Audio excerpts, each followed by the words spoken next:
Hello बहनों, राधे राधे। संगीता लोकगीत channel में आप सबका स्वागत है। आज हम आप सबके लिए एक सुंदर सा बहुत ही प्यारा हंसी मजाक का नाच गीत लेके आ रहे हैं। चलो हम सुनते हैं एक सुंदर सा प्यारा सा नाच गीत। अगर आपको हमारी गीत अच्छी लगे तो लाइक कीजिए, शेयर कीजिए, ज़्यादा से ज़्यादा कमेंट कीजिए। अगर आप हमारे चैनल पर हमारे नए हैं तो ज़्यादा से ज़्यादा सब्सक्राइब कीजिए, प्लीज़ सपोर्ट कीजिए। चलो सुनते हैं हम एक सुंदर सा नाच गीत।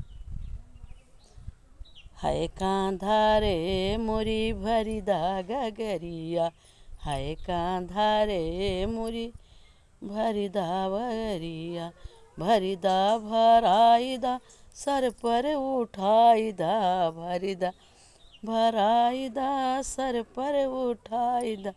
हाय कांधा रे, हाय कांधा रे बतलाई दा डगरिया, हाय कांधा रे बतलाई दा डगरिया, हाय कांधा रे मोरी भरी दा गगरिया, हाय कांधा रे मोरी भरी दा गगरिया, हाय कांधा रे मोरी भरी दा गगरिया।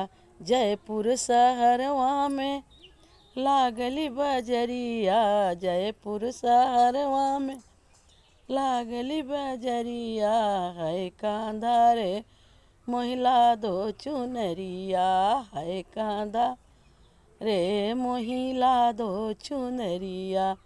चुंदरी पहन में गईले बजरिया, चुंदरी पहन मैं गईले बजरिया, हाय कांधा हो मोही लग गई नजरिया, हाय कांधा हो मोही लग गई नजरिया, हाय कांधा हो मोरी भरी दा गगरिया।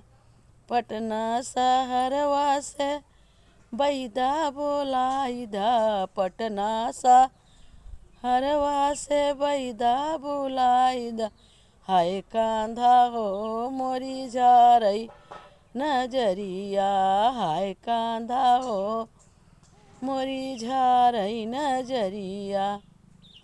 पटना शहरवा से बैदा बोलऊ बई, पटना शहरवा का बैदा हरामी, हाय गोरी हो तोहरी मांगई बहिनिया, हाय गोरी हो तोहरी मांगई बहिनिया, हाय कांधा हो मोरी भरी दा गगरिया, हाय कांधा हो मोरी भरी दा गगरिया।